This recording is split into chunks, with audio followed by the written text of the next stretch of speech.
Hi, I'm Peter Hawley, President, CEO of Fabled Copper Corp. And today I would like to report results from the 2021 surface exploration program on the Muskwa project located in Northern British Columbia. We started the new year with the reporting of our findings on the high-grade Lady Luck occurrence in the south end of the Neil property. And now we're moving north to the MAC showing. As seen with previously reported values of the Lady Luck structure, the MAC occurrence continues to display high-grade copper values, with a total of 5 surface samples collected by the old-fashioned boots-on-the-ground, high-altitude sampling of the vein structure over a vertical distance of 41 meters, starting at an altitude of 1,602 meters. That's approximately 1 mile above sea level. Of the 5 samples collected, all 5 reported greater than 1% copper. 3 reported greater than 5% copper, and 2 reported greater than 10% copper, and 1 reported greater than 15% copper. Now remember, 1% copper per ton is equal to 22.2 pounds of copper. Now, this is an ingot, 1 kilo of pure copper, which weighs 2.2 pounds. So, you need 10 ingots to equal the weight for 1% per ton of copper. Remember that for later on. The MAC occurrence mineralization is mainly brecciated rock, hosted with chalcopyrite and lesser amounts of pyrite at the intersection of a north striking and a northeast striking diabase dike / vein system. The breccias silicified and healed with quartz, and approximately 7.6 meters in width were observed. Later in the reporting of these results of the 2021 season, you will learn the relationship between the diabase dikes and copper mineralization as we have discovered.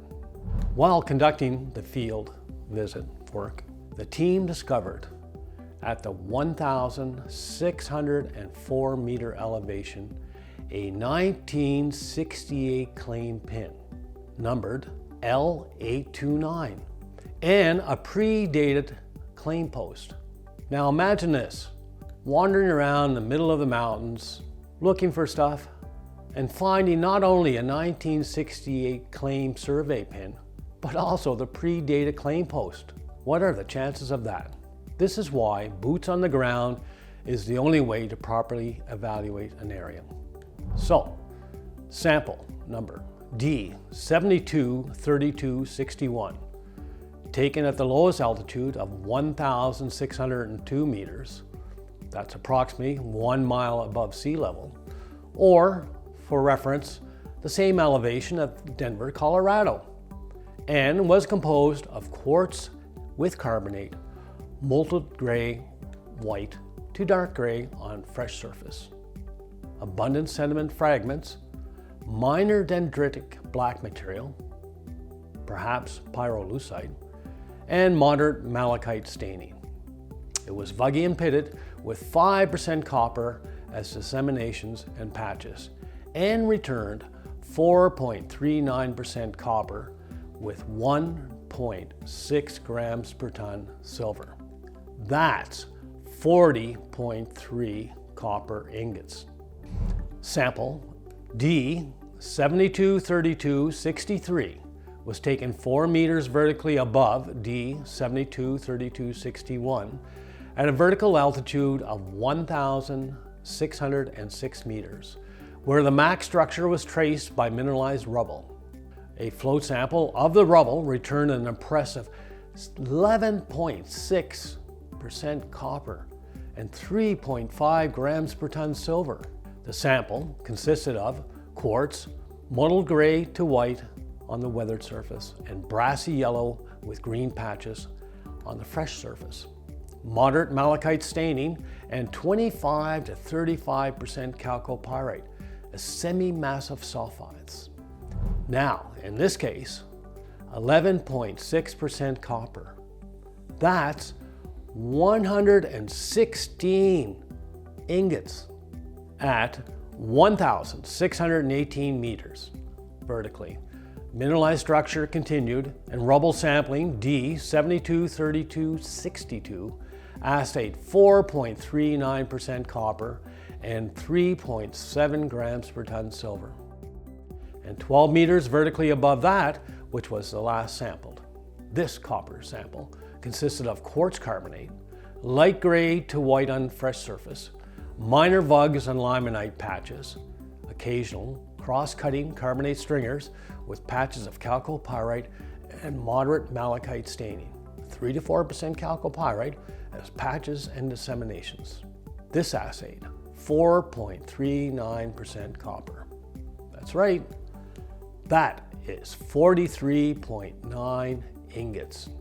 Now, float sample number D 723264 returned 8.44% copper plus 2.7 grams per ton silver at vertical altitude of 1,622 meters.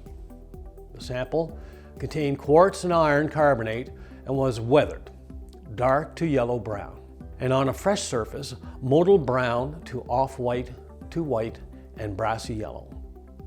Minor vugs, moderate abundant to abundant malachite staining, 20% chalcopyrite as net-like textures of disseminated sulfides. This assayed 8.44% copper. Remember, that's 84.4 ingots. Sample D 723265 was taken at an altitude of 1,643 meters, 21 meters higher than previously described. The sample consisted of quartz with minor iron carbonate, frequent rusty orange patches, vuggy with abundant malachite staining, trace of azurite, and 25% massive to semi-massive chalcopyrite and chalcopyrite as patches, blebs, and disseminations. This sample returned an impressive 19.6% copper, and with silver being elevated at 14.4 grams per ton. Now, the ingot pile is getting higher.